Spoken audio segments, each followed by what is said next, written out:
О готовности проведения единого государственного экзамена в этом году говорили на совещании в Магасе. Встреча прошла под председательством министра просвещения России Сергея Кравцова в администрации главы региона. Развитию образования в Ингушетии уделяют большое внимание, поэтому и подход к ЕГЭ должен быть особый. Необходимо задействовать все силы, чтобы выпускники могли сдать экзамен на самом высоком уровне, отметил глава региона Махмуд Али Калиматов. Он подчеркнул, что в республике строятся новые образовательные учреждения, ведется работа по подготовке кадров. Руководитель региона выразил благодарность Министерству просвещения России, руководству и специалистам Рособорнадзора за помощь и поддержку, которые во многом обеспечивают становление и развитие системы образования в Ингушетии. Человеческий капитал является основным национальным богатством народа, поэтому любые вложения в него нельзя считать излишними. Исходя из этого, мы не жалеем усилий по укреплению материально-технической базы учебных заведений, компьютеризации школ, повышению заработной платы учителям. Только в текущем году в рамках нацпроектов мы вводим в эксплуатацию 11 новых школьных зданий.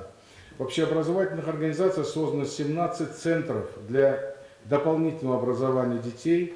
В 33 школах обеспечены условия для занятия физической культурой и спортом. Со временем мы решим и другие материальные вопросы. Беспристрастным индикатором здесь является единый государственный экзамен. Основная форма государственной итоговой аттестации учащихся в общеобразовательных учебных заведениях. Поэтому мы считаем, что своей ключевой задачей его проведения максимально организовано, объективно, с обеспечением прозрачности на всех этапах. Считаю, что в целом республика проведения единого государственного экзамена готова.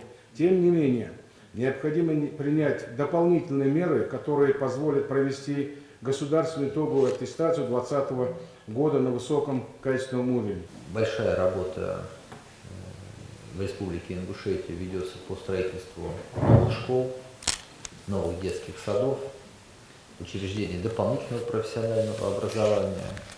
Мы с вами, как только познакомились, я очень благодарен, обозначили систему образования одним из своих ключевых приоритетов.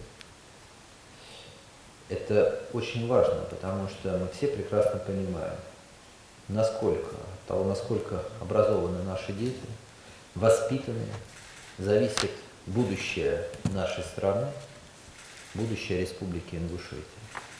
И я уверен, Махмуд Али Шарипович, что благодаря слаженной работе и с Министерством просвещения, я уверен, что и с Федеральной службой по надзору в сфере образования и науки мы достигнем и новых результатов, и новых целей. После расширенного совещания Сергей Кравцов и Махмуд Али Калиматов ответили на вопросы журналистов. Глава лично вникает во все вопросы. Глава лично недавно посетил Институт повышения квалификации, потому что от учителя очень многое зависит. Сегодня мы проговорили те новые задачи, которые стоят и перед Министерством образования Республики Ингушетия.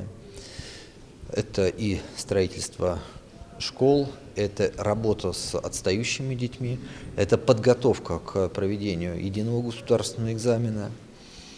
И мы очень конструктивно обсудили эти вопросы. Со своей стороны, я хочу сказать, что мы будем оказывать необходимую и методическую, и организационную поддержку республики. И я уверен, что качество образования будет повышаться. Я уверен, что те вопросы, которые существуют, они будут решаться. И в этом залог нашего общего успеха. Наметили алгоритм решения этих вопросов. То есть качество учителей, правильно, сейчас будут приезжать специалисты на базе нашего Института повышения квалификации, будут те или иные предметы нашли, где упущения у нас есть, по каким предметам надо больше обратить внимание.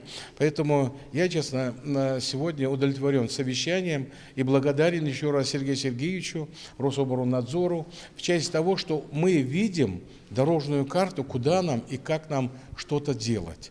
Вот. Поэтому сегодня, новые школы строятся, детские сады, выделяются огромные суммы для того, чтобы чтобы удобно было детям. Но для этого тоже нужно качественное образование.